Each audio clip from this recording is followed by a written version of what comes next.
Tuhan bersamamu dan bersama rohmu. Inilah Injil suci menurut Lukas. Dimuliakanlah Tuhan. Pada waktu itu Yesus sedang berdoa di suatu tempat. Ketika ia selesai berdoa, berkatalah seorang dari murid-muridnya kepadanya, "Tuhan, ajarlah kami berdoa, sama seperti yang diajarkan Yohanes kepada murid-muridnya."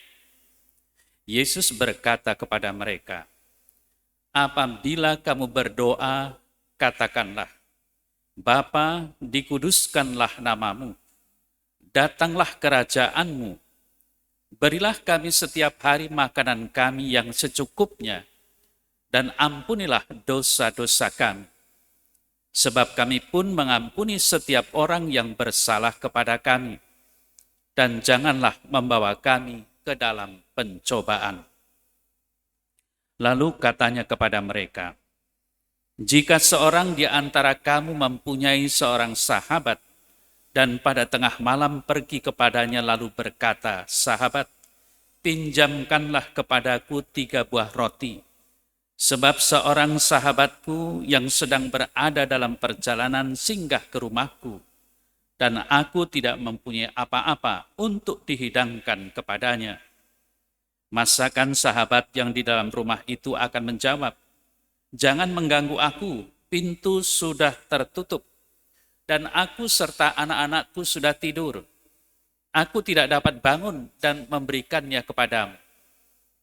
Aku berkata kepadamu, sekalipun dia tidak mau bangun dan tidak mau memberikan sesuatu kepadanya, meskipun ia itu sahabatnya, namun karena sikap sahabatnya yang tidak malu itu, ia akan bangun juga dan memberikan kepadanya apa yang dia perlukan.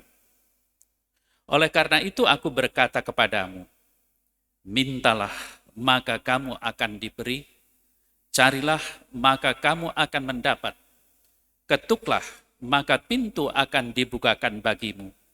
Karena setiap orang yang meminta akan menerima, setiap orang yang mencari akan mendapat, dan setiap orang yang mengetuk akan dibukakan pintu baginya. Bapa manakah di antara kamu yang memberi anaknya seekor ular kalau anaknya minta ikan? Atau kalajengking kalau yang diminta telur? Jadi, jika kamu yang jahat tahu memberikan yang baik kepada anak-anakmu, apalagi Bapamu yang di sorga. Ia akan memberikan Roh Kudus kepada siapapun yang meminta kepadanya." Demikianlah sabda Tuhan. Terpujilah Kristus.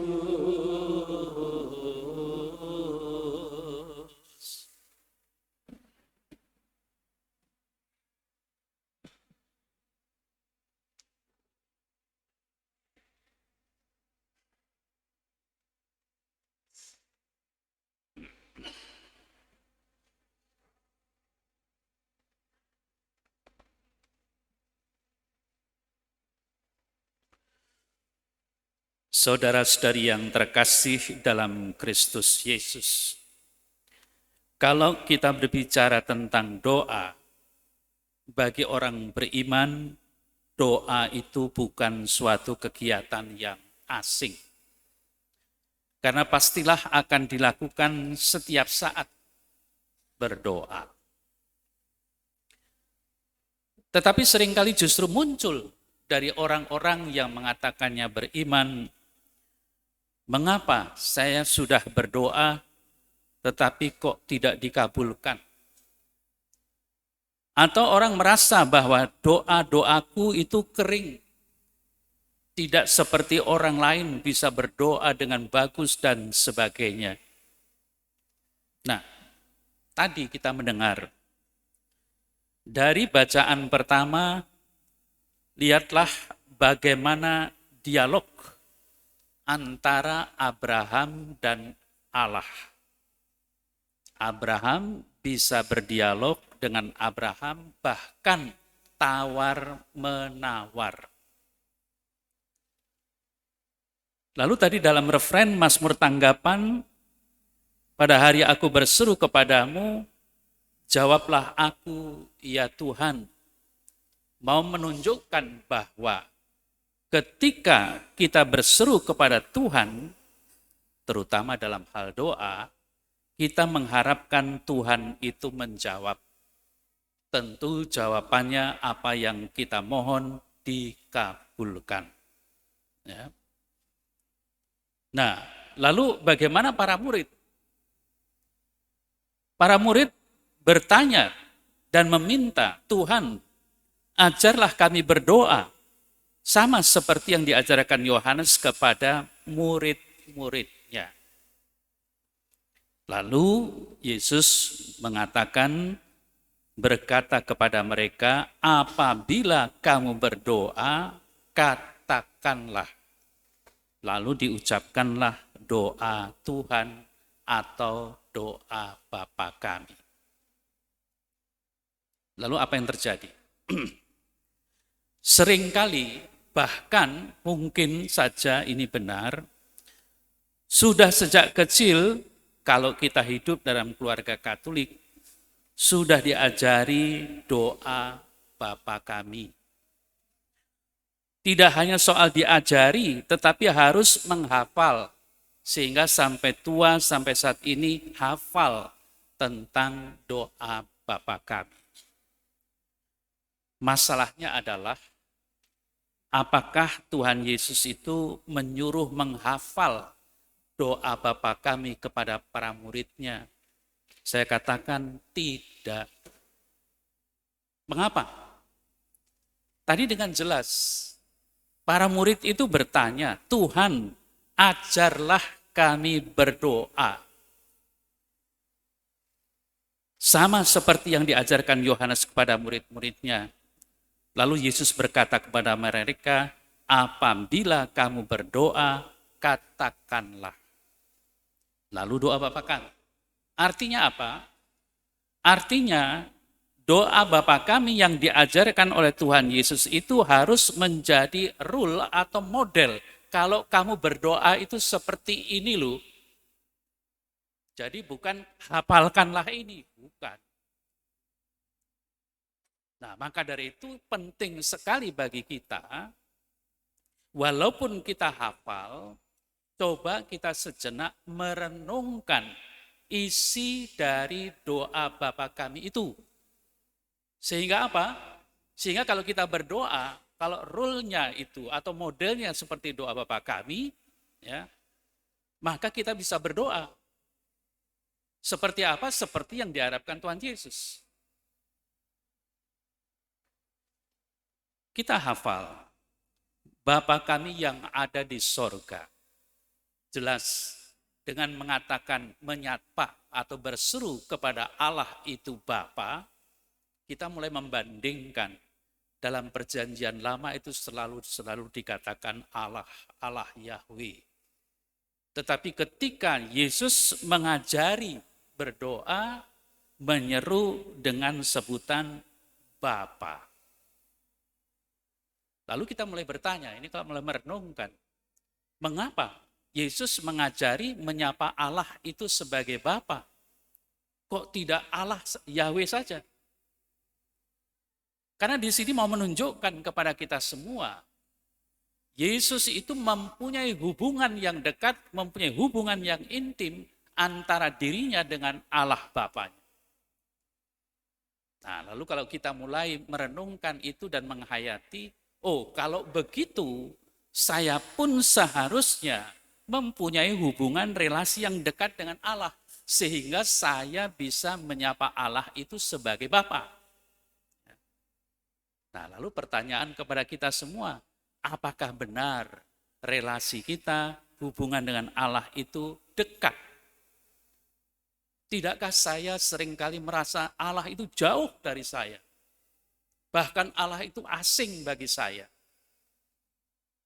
Nah, kalau kita mulai belajar seperti Tuhan Yesus menyapa dengan Bapa, ini menunjukkan Sapaan, seruan, atau doa itu harus muncul dari apa yang ada dalam relasi yang dekat itu dengan Allah. Nah, maka dari itu kalau kita boleh bandingkan dengan Abraham yang berbicara bahkan tawar-menawar dengan Allah, itu menunjukkan apa? Hubungan yang dekat, hubungan yang intim, bahkan bisa bicara belak-belakan tawar-menawarnya itu. Lalu apa yang kemudian dikatakan?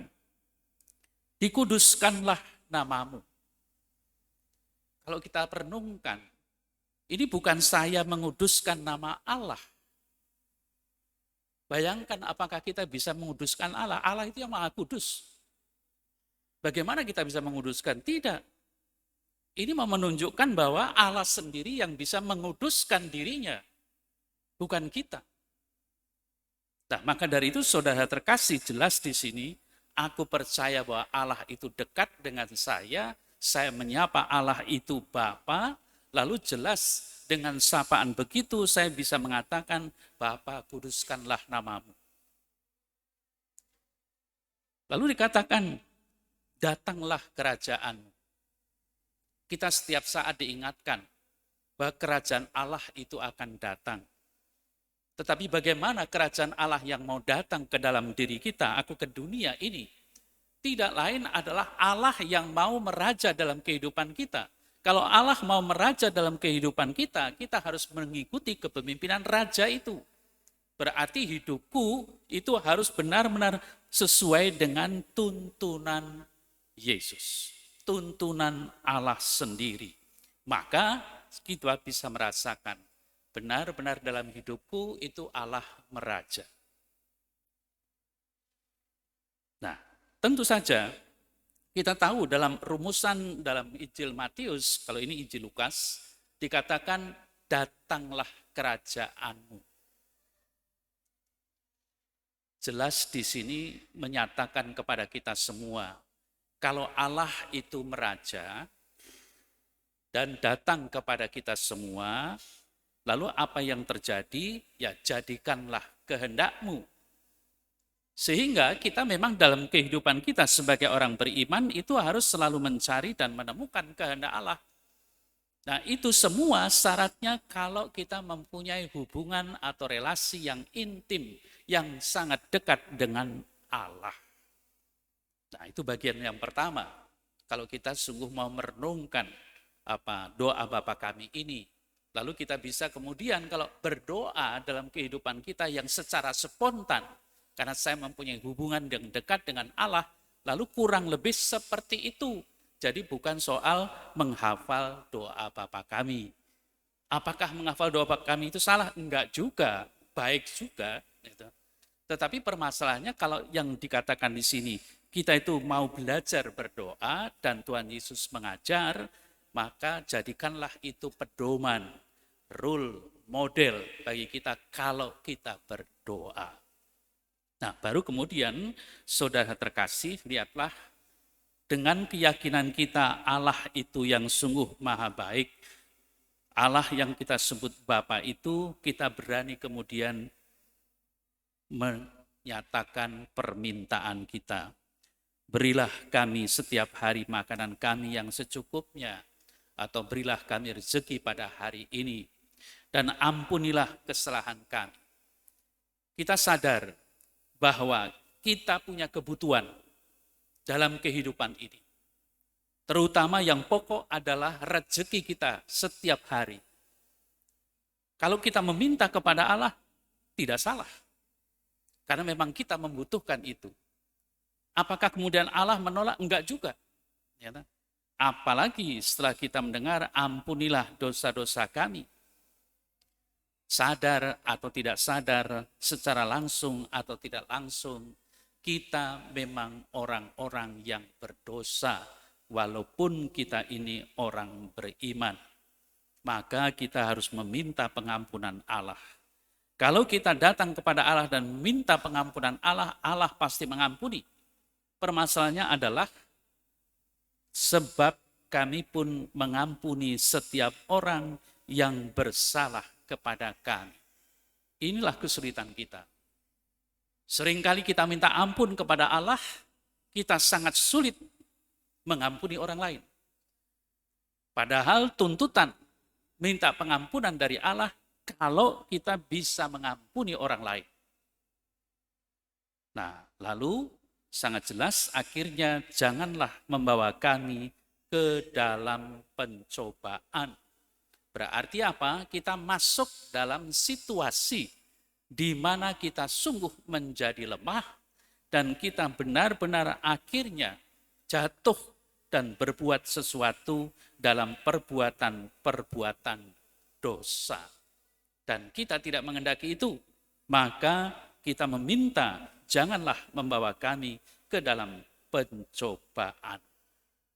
Saudara saya terkasih, secara singkat, kalau kita merenungkan doa Bapa kami itu seperti itu. Maka kesimpulan kalau saya harus berdoa, modelnya seperti itu, ya cobalah. Nah, saya akan mengatakan begini, beberapa orang kudus, umpamanya Santo Tertullianus mengatakan bahwa doa Bapa kami itu benar-benar ringkasan dari seluruh Injil. Apa maksudnya? Maksudnya tidak lain, kalau kita merenungkan apa yang diucapkan di dalam doa Bapa kami itu, benar-benar itu sebenarnya yang diwartakan di dalam kitab suci. Yakni Allah yang adalah Bapa itu, Allah yang mau menyelamatkan, Allah yang peduli kepada manusia, Allah yang sungguh-sungguh mau mengampuni dosa, Allah yang mau menyelamatkan manusia. Lalu, Santo Agustinus mengatakan, jelajahi semua kata-kata dalam doa suci ini, maksudnya Bapa kami, dan saya tidak berpikir bahwa Anda akan menemukan apapun di dalamnya yang tidak terkandung dan dimasukkan dalam doa Bapa kami. Artinya apa? Lengkap. Dalam doa Bapa kami itu lengkap.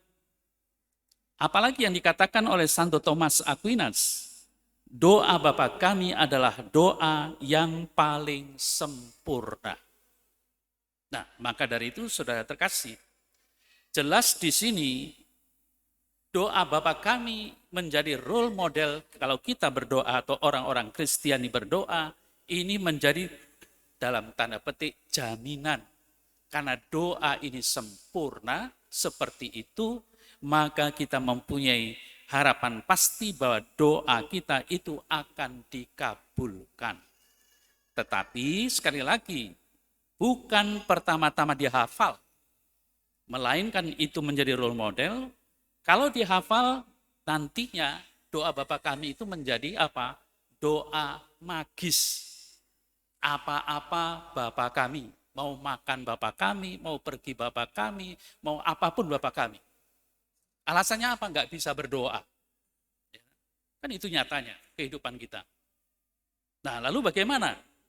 Apakah cukup kita mengerti role model Bapa kami? Tidak.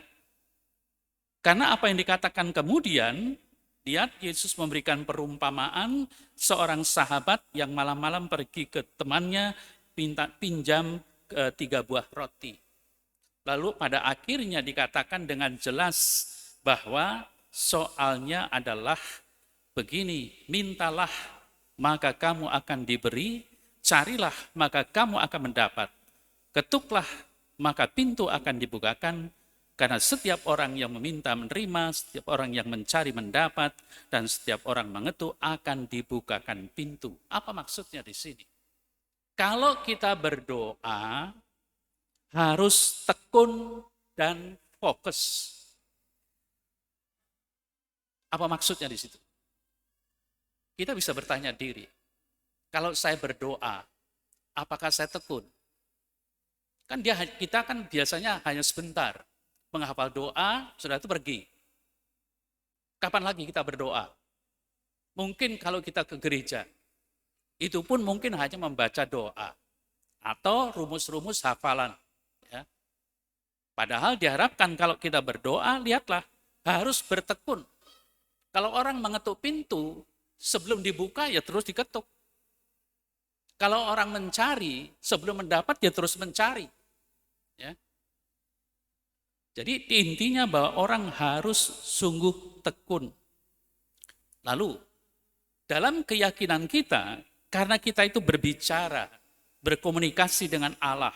Kalau kita memohon kepada Allah, Allah itu pasti akan memberikan yang terbaik. Lalu tadi dikatakan dengan jelas, Bapa manakah di antara kamu yang memberikan anaknya seekor ular kalau anaknya minta ikan? Atau kalajengking kalau yang diminta telur?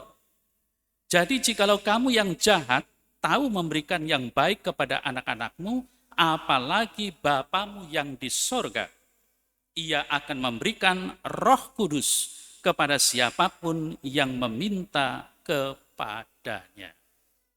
Bahkan dalam nas-nas yang lain dikatakan sebelum kamu minta, Allah sudah tahu apa yang akan kamu minta. Maka dari itu jelas, kalau Allah memberikan sesuatu pasti yang terbaik bagi kita. Nah, kadang-kadang yang terjadi, kita itu memaksakan apa yang kita minta. Sehingga apa yang terjadi? Bukan kehendak Allah yang terjadi. Yang kita inginkan kehendak kita. Sehingga saudara terkasih seringkali kita diajar, diminta. Kalau kamu berdoa, akhirnya di ujung doa-doa kita itu kita harus pasrah kepada Allah. Ya. Semuanya ini kami serahkan kepadamu ya Allah. Ya. Supaya apa? Supaya terjadilah apa yang menjadi kehendakmu, bukan kehendakku. Nah, lalu dengan demikian menjadi jelas sekarang.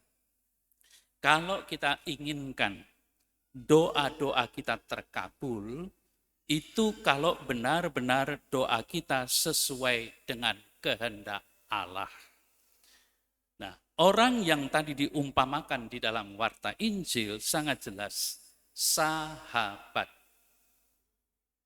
Berarti apa? Mempunyai hubungan yang dekat satu dengan yang lain. Tanpa rasa malu, minta. Mengapa? Karena butuh.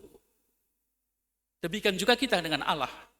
Kalau kita benar-benar mempunyai hubungan yang dekat dengan Allah, saya spontan pada Allah.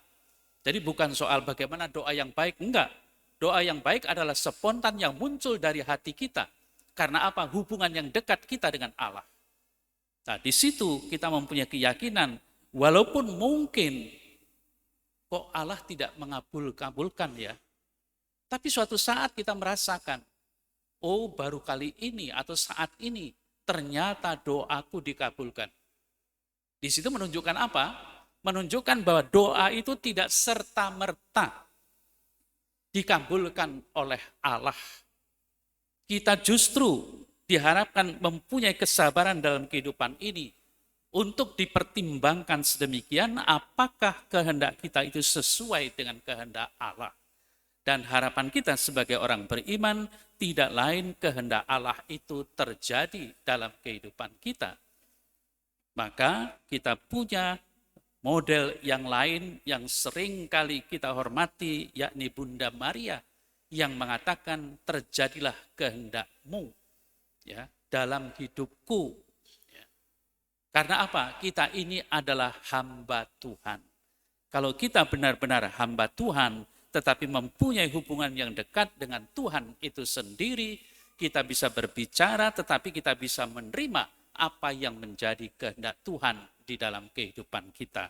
Maka marilah saudara terkasih, dengan warta yang kita dengar pada pagi hari ini hendaknya menyadarkan kita menjadi orang-orang yang mau berdoa sesuai dengan apa yang dikehendaki Allah dan sesuai dengan apa yang sudah dicontohkan dari Tuhan Yesus dalam doa Bapa kami itu. Jadikanlah doa Bapa kami itu bukan sesuatu doa hafalan yang bersifat magis, tetapi contoh yang baik kalau kita sungguh mau berdoa kepada Allah. Sehingga dengan demikian kita mempunyai keyakinan bahwa Allah akan mendengar dan Allah akan mengabulkan apa yang menjadi permohonan-permohonan kita. Amin.